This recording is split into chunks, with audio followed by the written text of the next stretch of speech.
you really need to understand them by talking to them. And that also on a personal level is really important, that you just need to talk to people and you need to ask the right questions.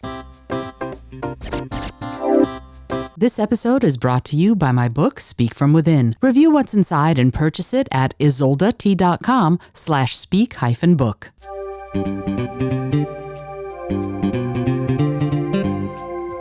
Hello and welcome to the Creative Solutions Podcast. I'm your host, Isolde Trachtenberg. Whether you're writing the first sentence of a story or solving the climate crisis, you need to think in new ways. On the show, I interview peak performers who are coming up with those creative solutions. Through creativity, action, inspiration, and innovation, they're changing the world. I also bring you ideas and techniques that you can use to unlock your potential to do the same. And now, let's get to the show.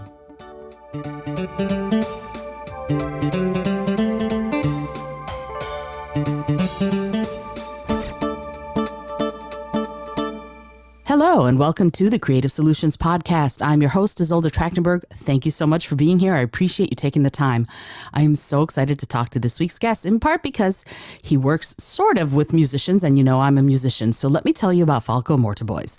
Falko Mortiboys is the Vice President of Fan Experience at Dice. It's a leading music discovery and digital ticketing platform. Prior to joining Dice in 2021, Mortiboys worked in the world of sports for the legendary Manchester United Football Club. His mission was to bring fans closer to the club and the club closer to its fans using data insights and customer relationship management. I'm so excited to delve into that. That's so cool. Over the course of 10 years, he conceptualized and executed award-winning global fan engagement campaigns while developing insights, research, and an analytics ecosystem. Wow. How to use big data for fan engagement. I'm so excited. Before Manchester, Mortiboys worked at BBC Global News, managing their web and social analytics, which covers over 30 language sites and 100 plus syndication partners. He managed large-scale global primary qualitative research projects across 5 continents and regularly presented insights on global BBC World Service Radio. Born in Germany, he now lives outside London. Falko, thank you so much for joining me. Welcome. Thanks for having me. Really looking forward to this conversation. I am so interested in what you do, and I can't wait to delve into it, but I would love to sort of go back a little ways and ask you just the starter question. What got you interested in how data can work to engage people, to excite them, to bring them news? What is the sizzle of that for you, and how did you get started? So I think I always was interested really in humans and human behavior. So for any company, it is really important to create relationships with their customers. And I think the relationships you create will ultimately define if you're going to be successful or not. And also as part of that, when you look at experience, I think the experience that brands provide are going to be equally as important as their products and services they offer. So data here plays a really important role because I think any relationship starts with curiosity. And that is on a personal level. Yeah, you can only form a relationship with a person when you're interested in that person, and the same also applies on a business level. Yeah, so in order to really engage users, in order to provide a great experience, you need to understand the user first, and you need to understand them on a number of different levels. You need to understand behaviors, you need to understand emotions, you need to understand attitudes. Yeah, and I was always really interested in finding out those things and how it changes over time, and what the reasons are for change, and how it is different across different cultures or different markets. So so that really got me into the industry where I'm in at the moment. That's so fascinating. And I love that you mentioned curiosity, because that's one of the pillars of everything I do, is getting curious and getting people curious. The thing is, that curiosity is something that changes depending on where you are. Like you said, you worked across 5 continents, and the cultures of some of those places, what people are curious about, what they're into in India, say, may not be the same as what they're into in Hawaii in the USA. How do you account for that when you're trying to reach a wide audience? Yeah, no, absolutely. And I mean, in order to do that, you really need to talk to customers, or we call them fans, because they have a strong emotional bond with the experiences that we enable. So you really need to understand them by talking to them. And that also on a personal level is really important, that you just need to talk to people, and you need to ask the right questions, and need to kind of observe behavior.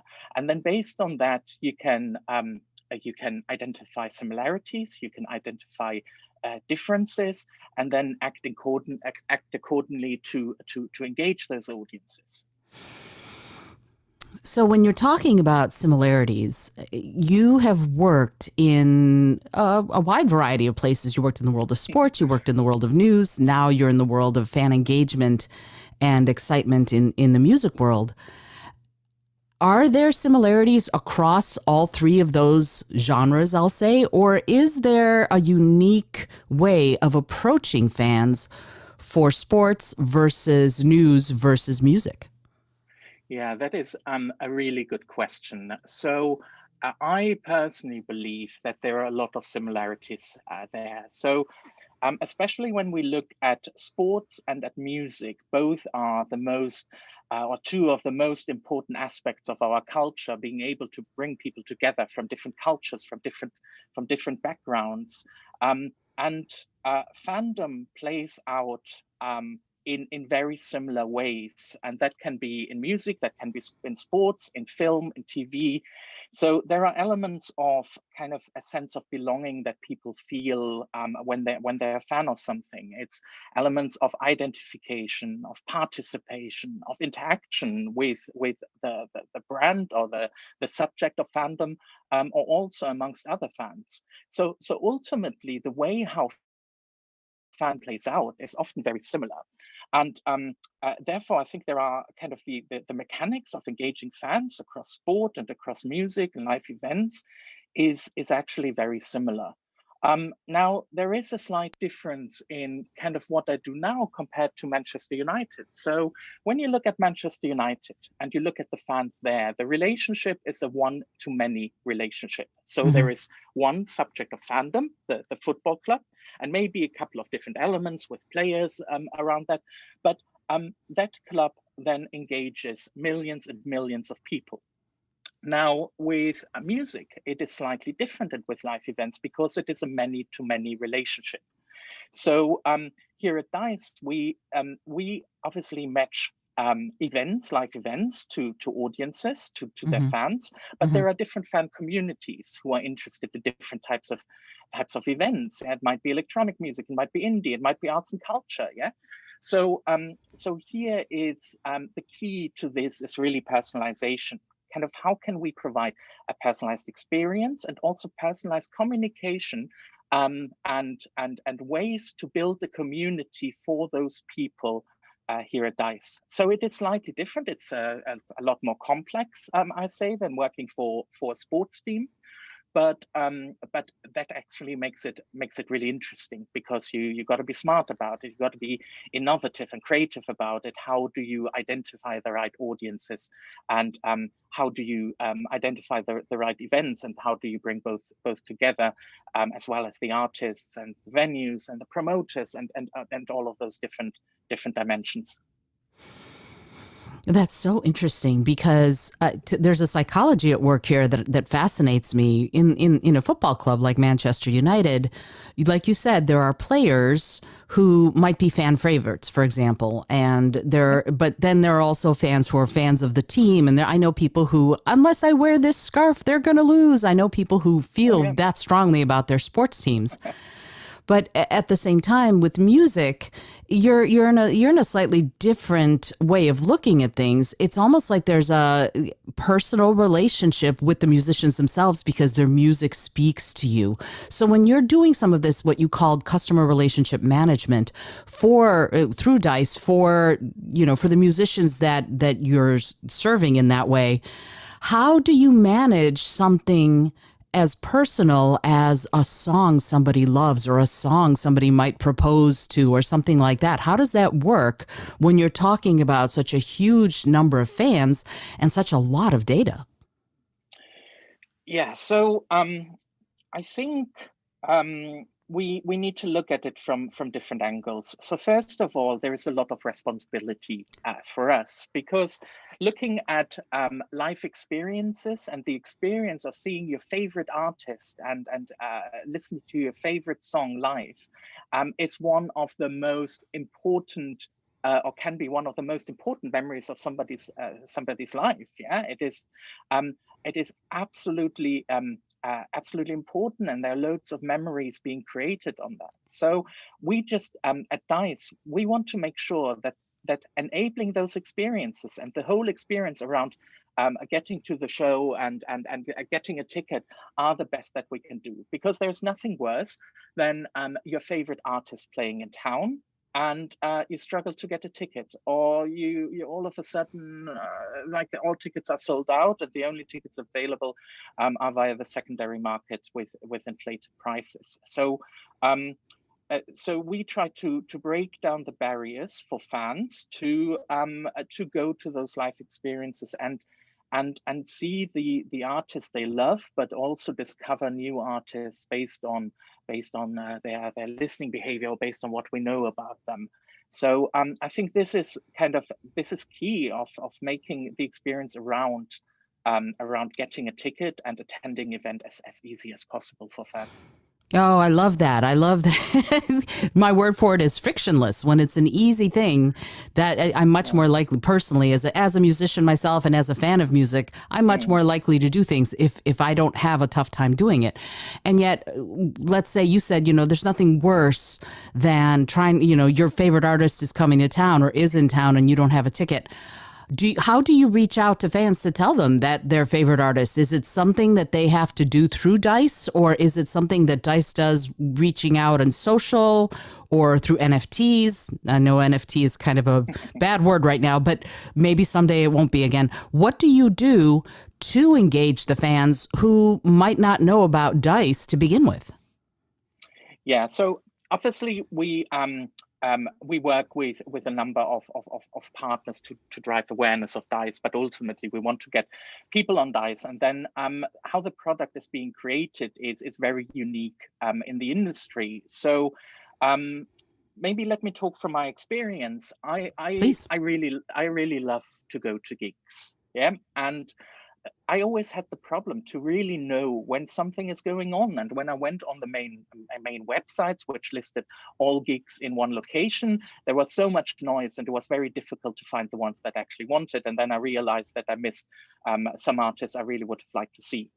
So on Dice, when users, so the experience plays out primarily via an app. People download the app. People then can connect their music library. They can follow artists. They can follow venues. And based on that information, a personalized feed is being curated within the app, highlighting all the shows that that are being played, kind of artists that you've listened to, that you've followed, but also then recommending similar events that you may be interested in discovering. So the whole way of surfacing relevant events to fans is much easier on Dice due to the personalization. And we recently ran a global survey and asked about kind of the power of the recommendations, and 83% of the respondents said that those recommendations are highly relevant, that they've discovered new experiences and new events on Dice and new venues that they really like and that they've gone back to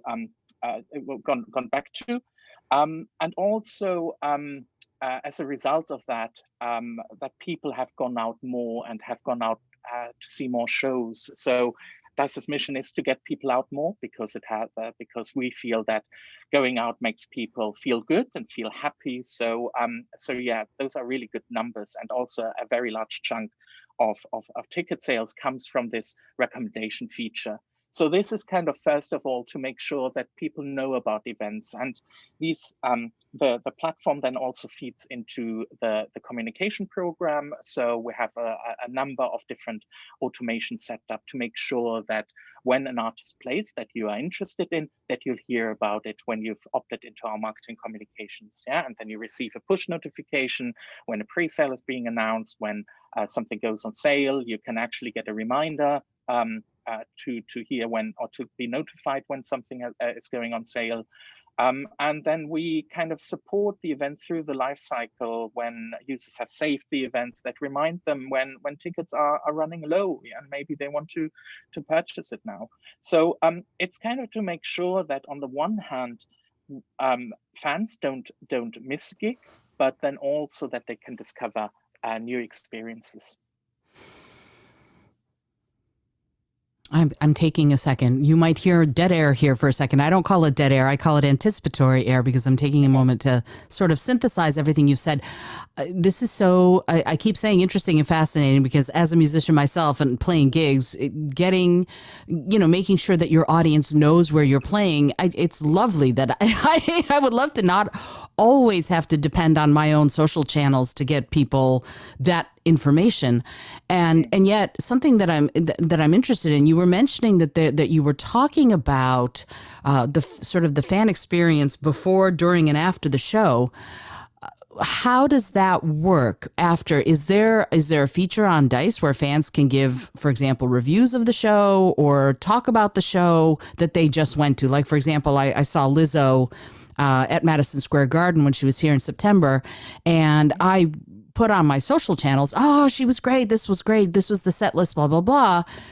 And, it reached my followers, but I don't know, maybe if I talked about her on my podcast, it would be different because I have this platform. But what about people who don't have a platform? Is there a way to reach out and tell other people about their experiences and how everything went after the show? Yeah, so after every show, we send out a survey and ask how it was. Yeah, and we ask how the performance was, what they thought of the venue. We asked how the Dice app worked for them, and we asked what their favorite moment of the show was. So to really get feedback also on the quality of the events we have available on Dice. And then we see many users on the back of this survey kind of going to a review site and leaving a positive review, or we see them going on social. So I think there is kind of letting people talk about their passions and giving great feedback of the show is really important. But I would go like a step before. So I've had many of my friends and my network talk about great shows, and they posted something on Twitter. And my question was always like, hey, great that you went to the show, but why didn't you tell me? I would have joined you. So so I think we focus a little bit on the pre-show experience. So on Dice, so Dice has a number of social features, which I think are great, because you can build your own friend network on Dice. And you can invite your friends to a show. You can share an event. You can also, and you're also being notified when your friend has just bought something. And that is absolutely important, I think. So in the survey I've mentioned previously, with where we asked our global fan base on what they think about Dice, we also asked about barriers for not going out more. And obviously, money reasons are often a barrier. So we're kind of addressing this with a number of free and low-cost events. But the other element that was mentioned by 28% of respondents was that they would like to go out more to gigs, but they don't have anyone to go with. And this is something that I think where there is a real opportunity to utilize those social features, just to shout out about the events you want to go to and invite your network to come along, because there's nothing comparable to experiencing events like those together in a community of like-minded people. So yeah, this is kind of how we're addressing it.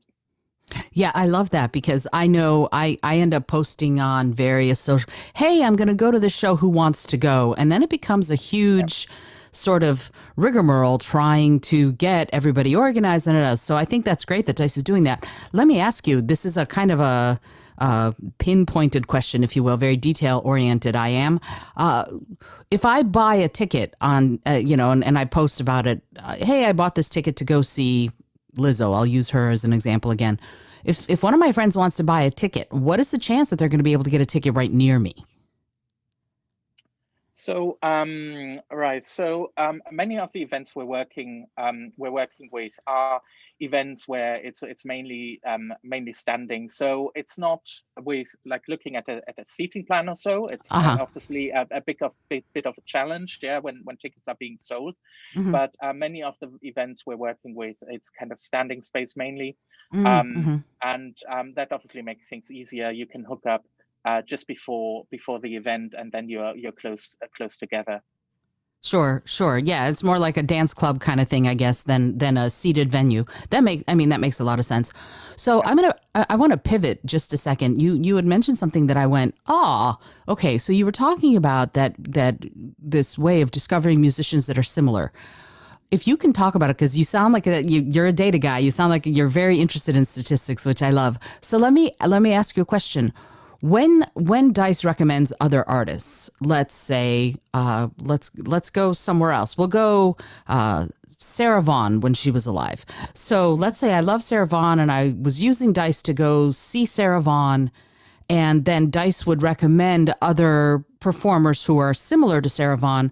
What are the touch points on that? What does Dice look for in an artist so that they can recommend other artists to me?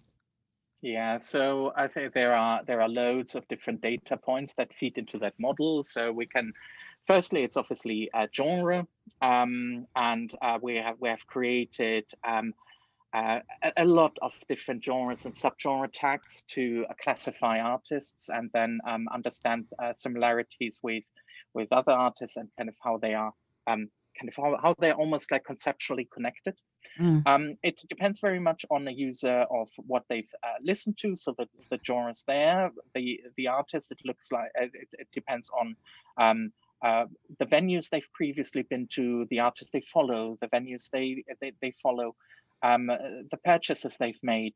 It also feeds in what their friends are doing, what events they're going to. So loads of different data points which feed into those models. Yeah, it's so interesting to me because, if I love jazz and say I love Miles Davis, and he has passed on as well, there is no way for Dice to know, because I haven't seen, there's no way for me to have seen Miles Davis perform any time in the last 30 years or whatever. So if that's the case, is that something that Dice might be able to do? Is there some way for a fan to, again, share about performers who might not be touring, but who would be favorites? The Beatles, you could say, whoever it is, you could say that, okay, they don't tour anymore, although Paul McCartney, I think, just did, but I love that kind of music. Is there a way for Dice to do that? And if so, how? Yeah, absolutely. This is where the music library comes in, right? So if you listen to Apple Music, or if you use Spotify or so, you can connect to those libraries, and Okay. then those libraries share all the artists that you have played, and all the artists you follow. Yeah. So obviously the fan needs to connect those. The fan needs to invest in the platform a little bit by giving us the signal that allow us to provide those personalized recommendations. And yeah, so we would very well probably pick up that you've listened to Miles Davis on one of those music streaming services, and then know that you have an affinity to jazz music, and you would be recommended jazz events. Okay, that makes a lot of sense, because I'm going, I as you might be able to tell, I love jazz, and so I'm like, how would Dice know when some jazz person? And let me ask you, what about emerging artists? How does Dice deal with people who are first starting out, who might be on their way to making a splash but haven't quite gotten there yet? Yeah, so So also here, I think it depends where kind of where those events take place. Hmm. If we already see an affinity with our fan base on for those artists, for the venues they're playing, for the genre those artists are representing. So there is also an artist development program where we are working directly with artists Mm. to kind of support them on their journey. That is awesome. I love that because elevating artists and creative work is, as you might guess from the Creative Solutions podcast title, one of my favorite things in the world. I would love to, if you don't mind, step back just a little bit and say, okay, so here we are. This Dice is a platform that can reach a global audience, and you have reached a global audience in previous facets of your career, but you made these transitions from sports to news to music. Can I ask you what drove you? What curiosity? I'll ask it this way: what curiosity drove you from one to the next, and where do you see your curiosity taking you into the future? That's a great question. So I always was interested in many different things. And looking at my professional career, what always was really important to me was that I want to work for a company and a brand that makes a positive contribution to the world, to the community. And I think looking at news, sport, and music, that is really the case. So um, I think when I was very early on in my career at the BBC, one of the senior management team said that he truly believes that unbiased news and independent news can make the world a better place. And I truly believed in that. And then when I joined football or soccer, how you call it in the US, I also really believe that sports is so important for people. It is such an important factor in their life. I mean, we also did some research, and people are more likely to leave their wife or their partner. Or get estranged from their family than changing allegiance to their favorite sports team. Wow, So yeah, it's crazy. So there a is little. such a strong, yeah, there's such a strong connection there, and it gives people hope. It gives people yeah, a sense of belonging, like I mentioned before. It's a really important part of their identity, and also entertains them.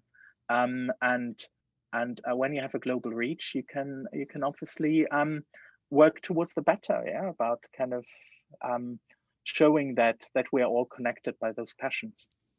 And I think the same is true for music and for what Dice does. So um, we we noticed that or we spoke to fans, and a common theme that always comes up is that people like to go out because they feel it is good for their mental health, especially looking what we've been through over the last years. So I mean, even Sure. going back like 15 years ago or so, when social media promised that it would bring people together from different backgrounds and connect us all, it seems like this promise hasn't fully materialized, and there are reports of loneliness, of isolation, and we feel less emotionally connected to each other. And then came the COVID pandemic, and also here, and everybody has their own personal story, but people felt lonely and isolated. So I feel that the pendulum is almost like swinging back to real human connection again, and going out and experience something together with others, and being in a physical space. So physical proximity rather than social distancing, yeah, has a massive positive impact on people's well-being. And this is kind of what Dice wants to enable, those human connections. And I think this is a lovely mission to get people out more, and ultimately to feel to make people feel happy. So that kind of was my motivation for joining Dice, and I almost see it as it's kind of it builds from news to sport now to live events and music. So so yeah, I think this kind of was my motivation to move. Although I've had like a terrific time at pretty much every single place that I've worked. More power to you. That's great. I don't know too many people who can say that they've had a terrific time everywhere they worked. But yeah, go you. Yeah, but it is interesting to me that the psychology of belonging is something that I think about a lot, and feeling like you belong. Especially for me, especially with music, I've traveled all over the world playing out, and I can sing a song in Swahili to people in Ireland and they will still enjoy it and get something out of it. So there's definitely a connection musically, regardless of whether or not you understand the words. People feel like they can connect over it, which I think is great. I do want to pivot again, and I want to personalize it a little bit and ask you something. This is again the Creative Solutions podcast. So I want to ask you what kind of creative solutions you come up with. What's the first thing you do when things go wrong, when you're faced with a problem, when the venue has a fire, when something happens? What is the first thing you do in order to come up with some of those lateral thinking, out of the box stuff to solve those problems? Yeah. So are you talking personally about kind of what I do in that role and looking at fan experience in general, or is it more the company you're interested in, what we're doing there? Actually, both, because frankly, the company I'm sure has policies. What happens if the musician is ill and can't do the show? I'm sure there are policies in place for that. But also you personally, I'm very interested in how we assess problems and how when you're faced with it, what do you do to solve it? And how do you think? What's the first thing you do? So both are very interesting to me, if you're willing to comment on both. Yeah. So yeah, lovely. So I think there are certain elements we're not in control of, but so personally and kind of on in a wider sense. But I think at everywhere where people get together, there might be a situation where a crisis arises or conflict arises. So for me, as a team leader, having a fairly large team, I just want to make sure that there are certain ways of kind of how we're dealing with conflict and how we're solving things. So we're all here, we're all together to to get stuff done at work, but also to have fun. Yeah. So probably with we're spending more time at work with our colleagues than with our partners sometimes. So so here I think there are a couple of rules, and it's just really the normal rules of how people interact. So in terms of creative solutions, I think it's the old-fashioned solution of communication, yeah, of having honest relationships with the people you're interacting with. So and to make sure that that you can almost predict when potential issues arise, and that you look at the root cause of those conflicts and then work those out. I don't think that there are many innovative, creative ways almost, because it's just really the rules of how people should engage and interact with each other, of seeing the person, yeah, not the role, and kind of understanding that we all want to achieve the same thing. So I think this would be kind of one of the answer I would give. So I think that's pretty much it. Yeah, be human, be approachable, be good at communication, and see really the person that you're dealing with. And there might be certain elements that that you're not aware of, but try to understand. And here we are about kind of understanding your colleagues. Yeah, like it's need to understand customers. That you understand the person behind behind the colleague you're dealing with. Oh, thank you for saying that. I think that's great. Yeah, absolutely. Communication and empathy are key here. And it is interesting because it seems to me that that's kind of what you've described Dice as, is that it's almost like an empathetic friend who's there to show you cool things and invite you to belong. And I think that's great. I'd love to know, before I know I could keep you here all day talking about the psychology of all this. This is so cool, but I know you have a day to get back to. So I'm wondering, or an evening, because you're in England, I think, and I'm here in New York City. Yeah. So yeah, let me ask you. They say that tech doubles every 18 months, right? So things are constantly advancing, and the fan experience has changed quite a bit between now and 40 years from now. The first time I went, my first concert was David Bowie, so I can tell, that tells you how old I am. And so that it's changed a lot. It's changed a whole lot since then. But the question I have is, with things being, as you said, very personalized, and yet we have so much technology, how do you envision the fan experience evolving, moving forward a year, 5 years, 10 years? What are your thoughts on that? Yeah, so I think there are certain elements that will change and certain elements that will never change. So as I mentioned, for kind of its fan experience and the experience to attend live events, that I think is a fundamental human need, and I don't think that it will change in great ways, because people want to be with other people. It is the physical connection, the direct connection in real life, Mm. that cannot be replaced by anything digital. So uh, this, I think people will be going to live events in 40 years time, in 100 years time. Mm-hmm.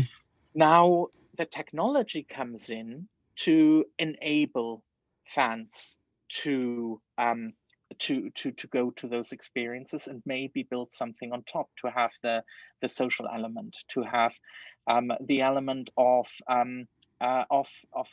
getting access to those experiences. So to give you an example here, and this is kind of what is happening now, but um, it always has been a challenge when tickets to gigs are being sold out and the only tickets available are via the secondary market, where you pay Mm. like 3 or 4 times as much. Mm-hmm. And Dice created a system where, when an event is sold out, fans can join the waiting list. And then when users return, or when fans return their tickets because they can no longer make it, it will be offered to fans on the waiting list on a first come, first served basis for the price it went originally on sale for. Ooh, I So love that. yeah, so this makes ticketing fair, because we make sure that that uh, that real fans have access to tickets to see their favorite artists and to shows they love, and it doesn't inflate any prices, and doesn't make attending events cost prohibitive. Mm. So I really like the fair nature of this. Um, and then it's kind of going forward, yeah. So obviously, how can social features be further developed? How can ticket touting be further prevented? So Dice just lets fans activate their tickets 2 hours before the show, which makes it pretty much impossible to resell it, to to resell it at increased prices to other people. Yeah.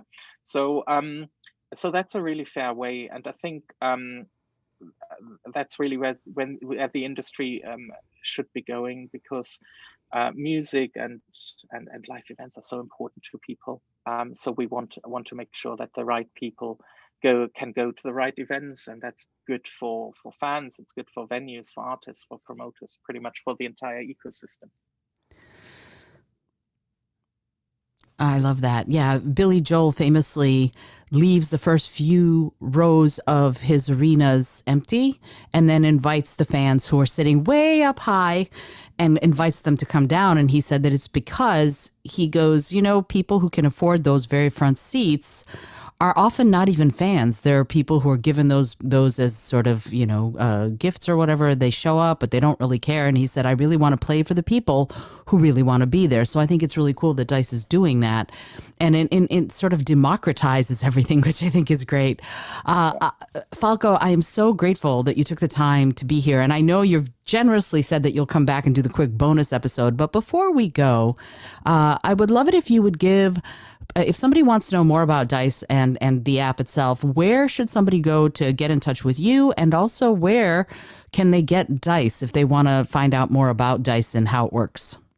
Yeah, absolutely. So Dice started obviously as a UK business, and we've expanded now into Europe, into the US, and also recently into India.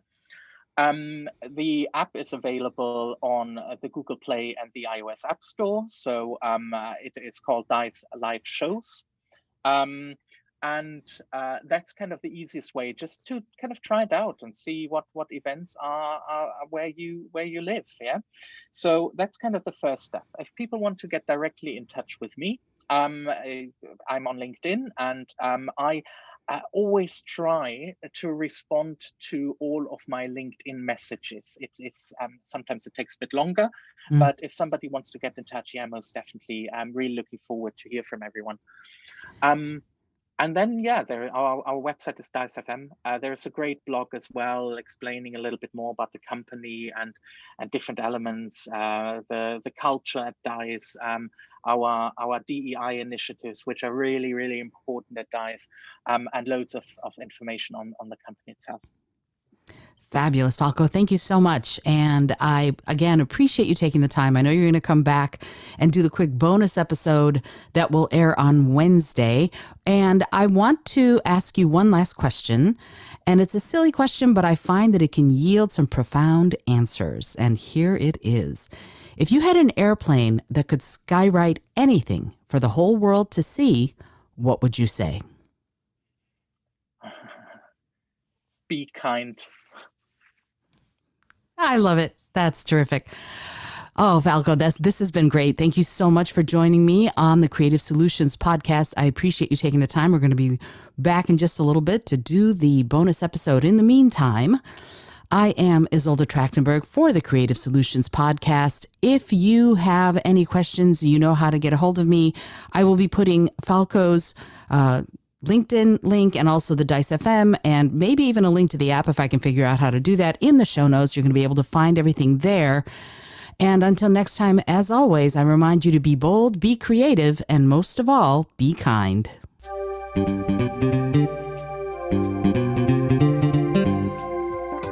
Thank you so much for joining me today. I really appreciate you being here. Please subscribe to the podcast if you're new, and it would mean the world to me if you told a friend about it. Today's episode was produced by Isolde Trachtenberg and is copyright 2023. As always, please remember this is for educational and entertainment purposes only. Past performance does not guarantee future results, although we can always hope. Until next time, keep living what you believe in.